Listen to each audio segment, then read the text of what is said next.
गुस्ल के कितने फ़राइज़? 4। कौन कौन से? गुस्ल के 3 फ़राइज़ हैं, वज़ू के 4। जी जी जी, वो अब आपने सही बताया, 3 फ़राइज़ हैं। कौन कौन से फ़राइज़? पहला फ़र्ज़ ये है कि आप उसमें अपने नाक में पानी डालेंगे, ठीक है।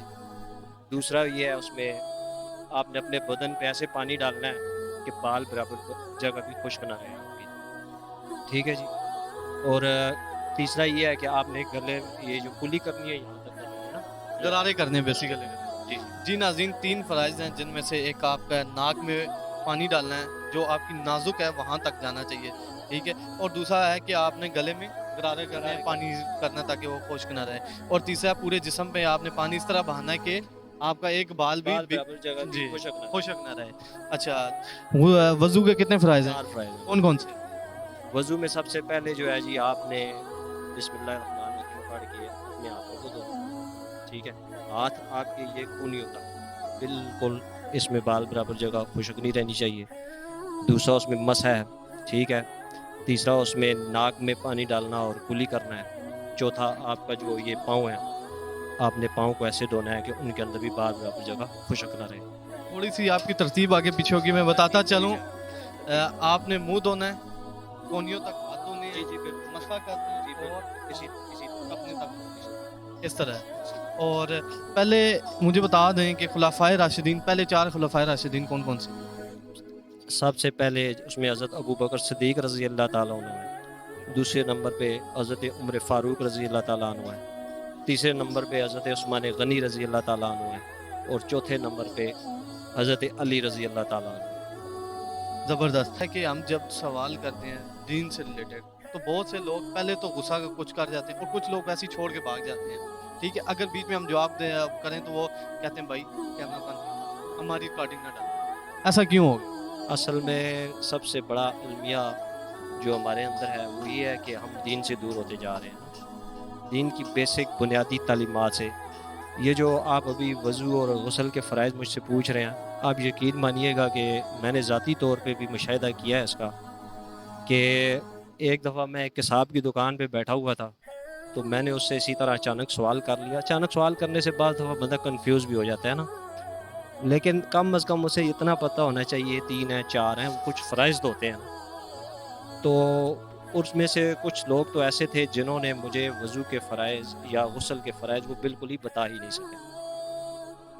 यहाँ पर हमारे यहाँ अल्हम्दुलिल्लाह बहुत सारे मज़हबी मकतबा फ़िक्र के लोग हैं, आपकी और मेरी नज़रों के सामने हैं, मसाजिद हैं, मदारिस हैं। मैं एक छोटी-सी मिसाल देता हूँ, ये मोबाइल है, ये मुझे किसने चलाना सिखाया?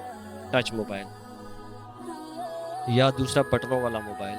एक आप जाहिल आदमी से जाके पूछें और उससे कहें कि भाई ये मोबाइल कैसे चलता है, जिसने एक क्लास नहीं पढ़ी होगी, कुरान करीम का एक हर्फ नहीं पढ़ सकेगा, लेकिन वो मोबाइल चलाना आपको बताएगा। ज़ौक़ है ना, शौक़ है ना। सबसे पहली चीज़ तो ये है कि हमारे अंदर से हमारा मज़हबी ज़ौक़ और शौक़ ख़त्म हो चुका है। अल्लाह रब्बुल आलमीन से दुआ है मुझ समेत सबको हमें अपने मज़हब को और अपने ईमान को बचाने की तौफ़ीक अता फ़रमाए।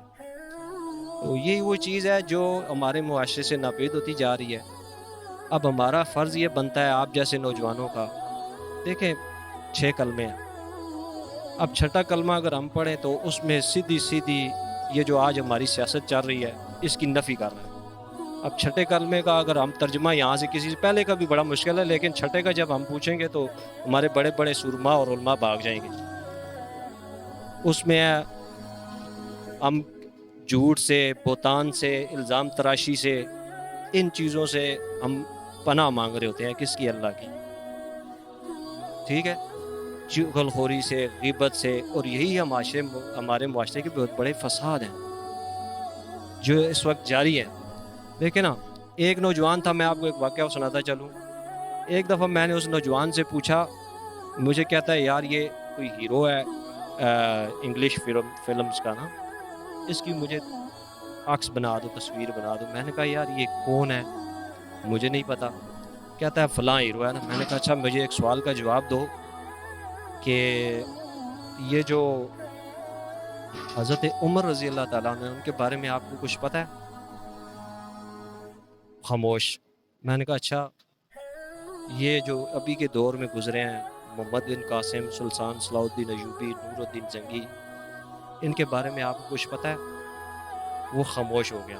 मैंने कहा इंडियन फिल्मों के और इन अंग्रेज़ों के नाम आपको तो बड़े फर याद हैं, लेकिन हमारे जो आइडियल्स हैं, जो हमारे लीडर हैं, जिनसे हमें दीन पहुंचा है और जिन्होंने दीन को ज़िंदा किया है, हम उनको भूल चुके हैं। तो इसमें अंदर अंदर अलमिया क्या है? मैं तो वालिदैन को भी ये नसीहत करना चाहता हूँ, पाकिस्तान के खुसूसन नौजवानों को ये नसीहत करना चाहता हूँ कि मेरे नौजवानों और वो वालिदैन, मैं ख़ुद एक वालिद हूँ, साहिब औलाद हूँ, तो जब आप अपने बच्चों की तरबियत अल्लाह और उसके रसूल के बताए हुए तरीक़ों के मुताबिक करेंगे तो तब उन्हें पता होगा कि हमारा हीरो कौन है। आज खुदा की कसम मैं सिद्क़े दिल से और दर्द दिल से कह रहा हूँ कि हमारे आइडियल्स मोहम्मद रसूलुल्लाह सल्लल्लाहु अलैहि वसल्लम, हम उनकी नामूस की खातिर जान तो कुर्बान करने के लिए तैयार हो जाते हैं, लेकिन हम उनसे ज़्यादा किसी और के पीछे चल रहे होते हैं। भाई मेरा एक आपसे सवाल है, जहाँ आपने बड़ी प्यारी गुफ्तगू की, वहीं पे मेरा एक सवाल है।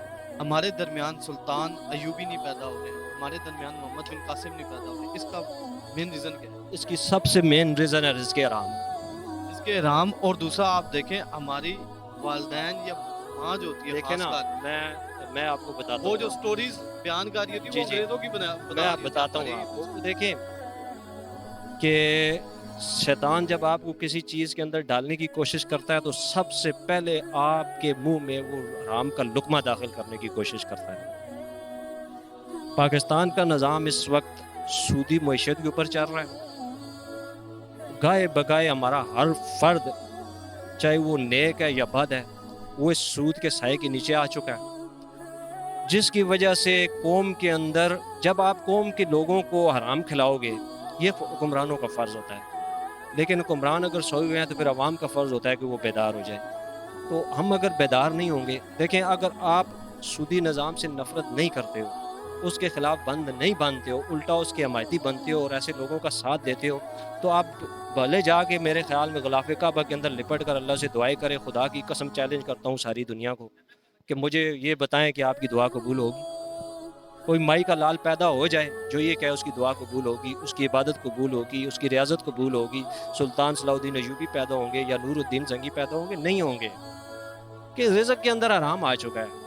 सबसे पहला चीज़ जो पाकिस्तान बनने के बाद पाकिस्तान के ऊपर जो जुल्म किया गया वो हराम की सूरत में मुसल्लत किया गया, और ये इसको मज़ीद बढ़ाने के चक्करों में है। दूसरी चीज़ ये है जो वालिदैन इस चीज़ के ऊपर ध्यान नहीं दे रहे हैं, और ये भी बहुत बड़ा अलमिया है। देखें, अब माँ एक बच्चे को, या बेटा घर से बाहर निकलता है या बेटी घर से बाहर निकलती है, आज के माशरे को देख लें, वो अनसेफ है, उनको नहीं पता है क्या करना है, और उसका मेन रीज़न, मेन वजह यही है कि हम अल्लाह और उसके रसूल के हुक्मों से दूर हैं। हमने अग़यार की ग़ुलामी शुरू कर दिया है, हमने दूसरों की देखा देखी काम शुरू कर दिया है, लेकिन अपने मज़हब को बहुत पीछे ले गए हैं। कामयाबी हमारी किसी सूरत भी नहीं है। अल्लाह ताला कुरान मजीद में फरमाता है, इन्नल मुनाफ़िकीन फ़ी दर्किल अस्फ़ली मिनन नार। देखें, मुनाफिक जो होगा ना, वो जन्नम के सबसे निचले तबके में डाला जाएगा। काफरों से भी नीचे होगा, यहूदियों से भी नीचे होगा, ईसाइयों से भी नीचे होगा, सिखों से भी नीचे होगा वो कलमा गो मुसलमान, लेकिन जन्नम में सबसे निचले तबके पे होगा। क्यों होगा?